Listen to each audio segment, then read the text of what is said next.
Hello, viewers. In today's session, we are going to discuss a very important application of Lagrange's mean value theorem, right? So, in this class, we are going to discuss this problem in which we have to approximate the value of square root of 3 using a given inequality, right? So here we are given that the square root of 3 is less than 1.8, and we have to show that the square root of 3 it lies between 1.7 and 1.75 using the concept of Lagrange's mean value theorem, right? So this problem is going to prove how important the mean value theorem is, right? So let us start. So viewers, before taking up this problem, let us quickly revisit the statement of Lagrange's mean value theorem. Suppose we have a function, say y is equal to f of x, which is defined in some interval, say a comma b, right? Now see, if this function it satisfies some properties or conditions. The first one is that this function is continuous in the interval that is a comma b. So this is the closed interval, right? And if this function is derivable or differentiable in the open interval that is a comma b, then the Lagrange's mean value theorem says that there must exist some number c between a and b such that the derivative of this function at this point, that is f prime of c, must be equal to f of b minus f of a divided by b minus a, right?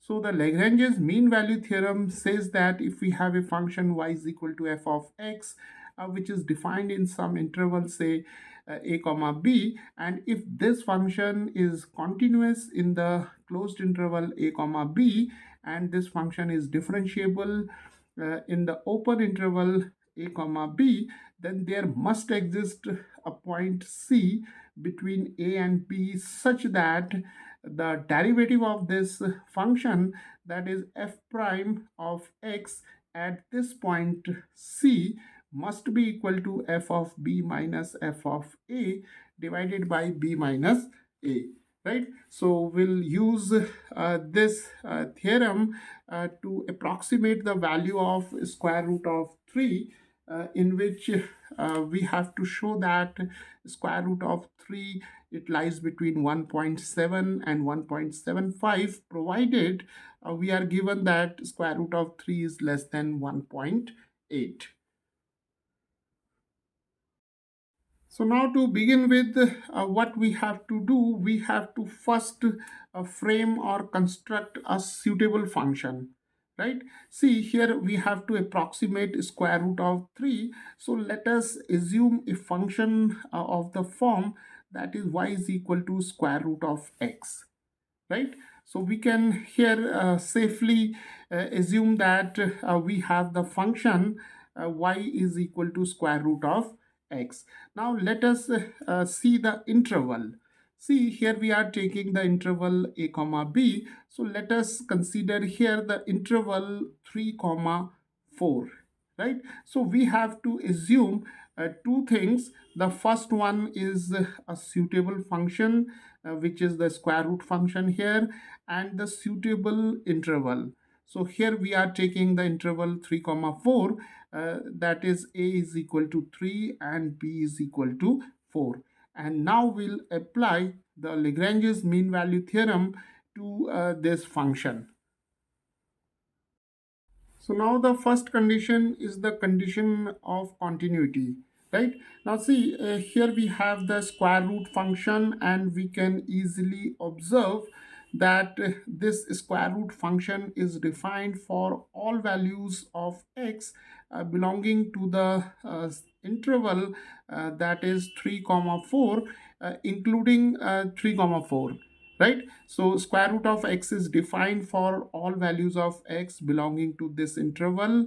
So we can clearly say that this function is continuous in the interval that is 3 comma 4, right?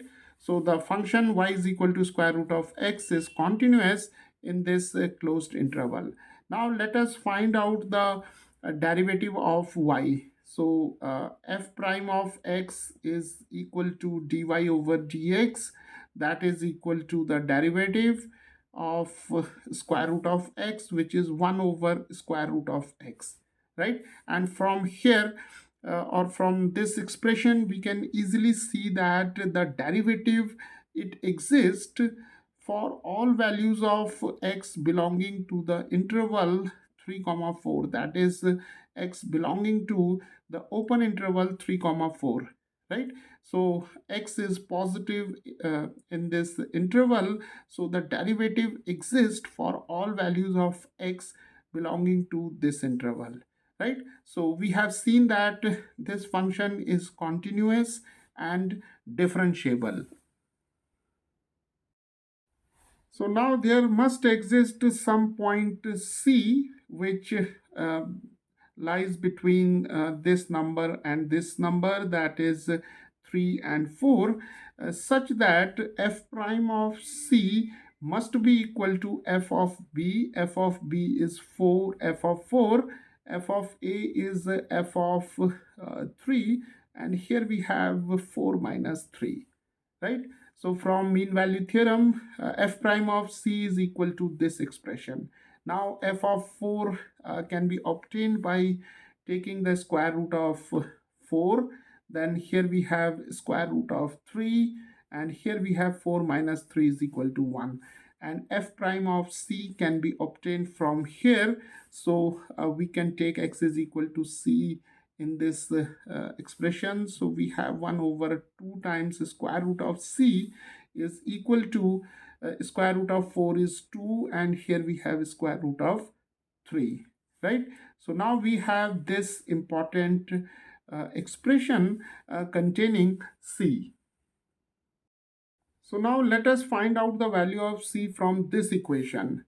Now see, we can write this equation as 2 times square root of C. Here we have 2 minus square root of 3.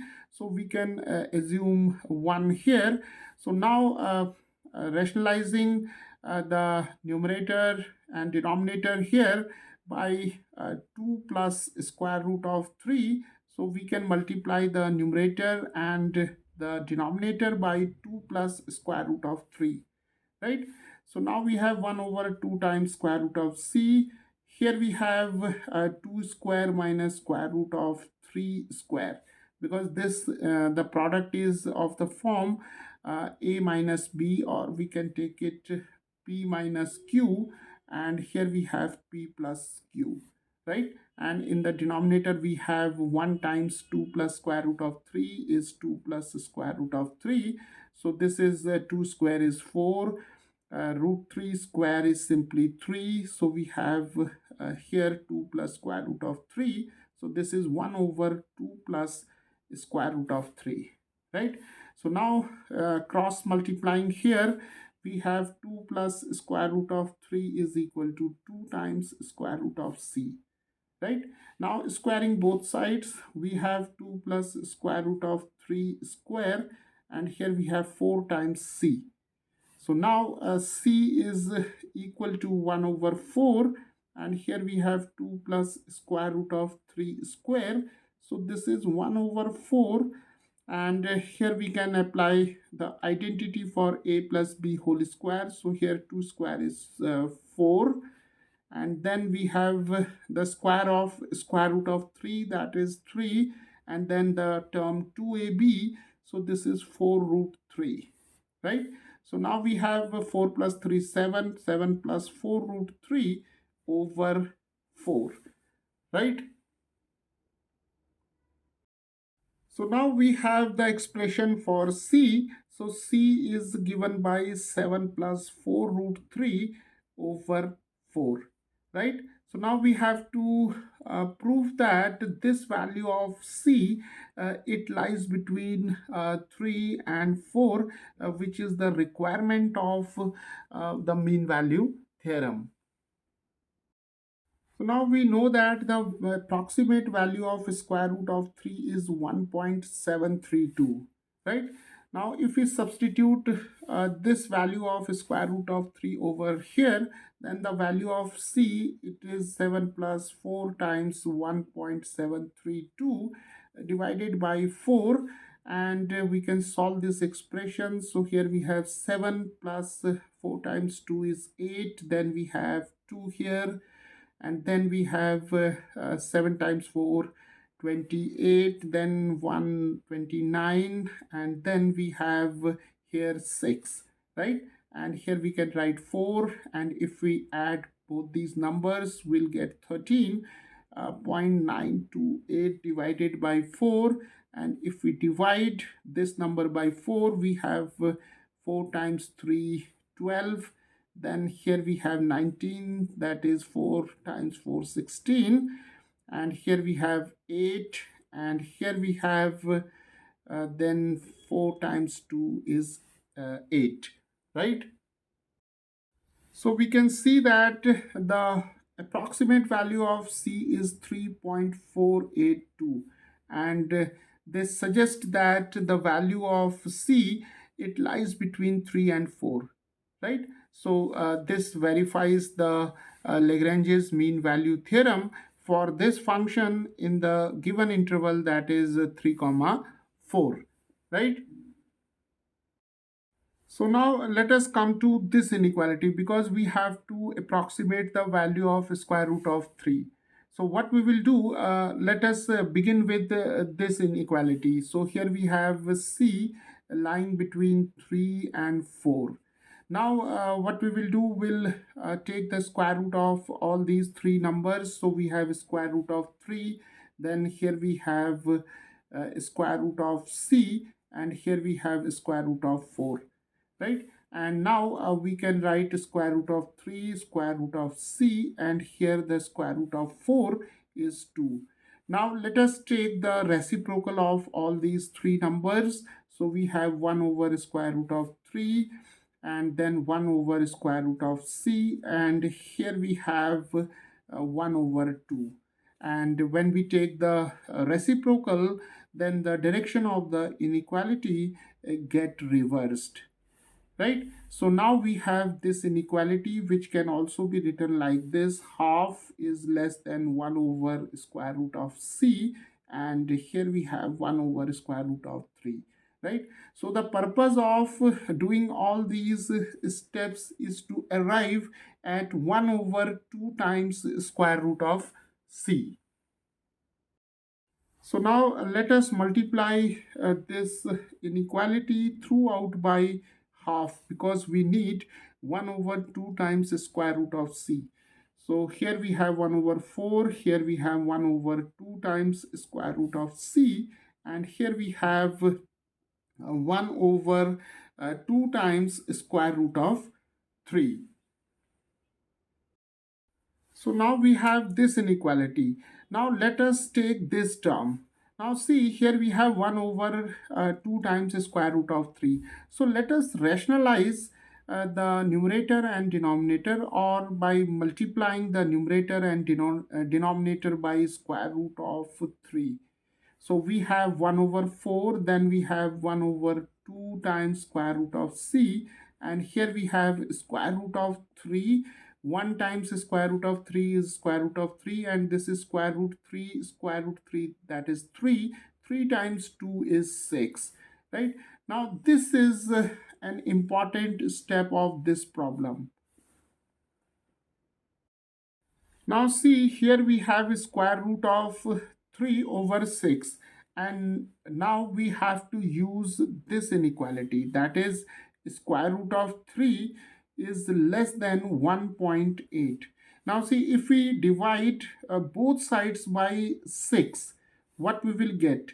Root 3 over 6, and here we have 1.8 over 6, and this is the square root of 3 over 6, less than 1.8 over 6 is 0.3, right? So now we have this important inequality, and see here we have square root of 3 over 6. So square root of 3 over 6 is further less than 0.3 according to this inequality, right? So now we can write this inequality as 1 over 4, then we have 1 over 2 times square root of c, and then here we have 0.3. So now this 1 over 2 times square root of c can be replaced by this term, that is 2 minus square root of 3. So we have 1 over 4 less than, here we have 2 minus square root of 3, and here we have 0.3, right? Okay, so now what we will do, we'll subtract 2 throughout this inequality. So we have 1 over 4 minus 2, and here no, we are get rid of 2. We are simply having minus square root of 3, and here we have 0.3 minus 2. So now let us solve this inequality. So here we have 1 over 4 minus 2. So this is 1 minus 4 times 2 is 8. So we have 1 minus 8 over 4. Then we have minus square root of 3. And here 0.3 minus 2 can be written as 2.0. Then we can have here 0.3. This is 7. And here we have 1. So here we have minus 1.7, right? So now we can multiply this inequality throughout by minus 1. So the direction of the inequality get reversed, and these two numbers will also get reversed. So we have 8 minus 1 over 4, then we have square root of 3, then here we have plus 1.7. And 8 minus 1 is 7, so we have 7 over 4, and here we have square root of 3, here we have 1.7, right? And when we divide 7 by 4, we'll get 1.75, and here we have square root of 3, here we have 1.7, right? So we can also rewrite this inequality as 1.7 is less than square root of 3, and here we have 1.75, right, which is the inequality which was to be proved, right? So this is how we can approximate the value of square root of 3 using the concept of Lagrange's mean value theorem. So viewers, through this lecture, we have seen that how important the Lagrange's mean value theorem is, right? And the Lagrange's mean value theorem has a wide applications which are usually, or which we usually come across while solving different kind of problems.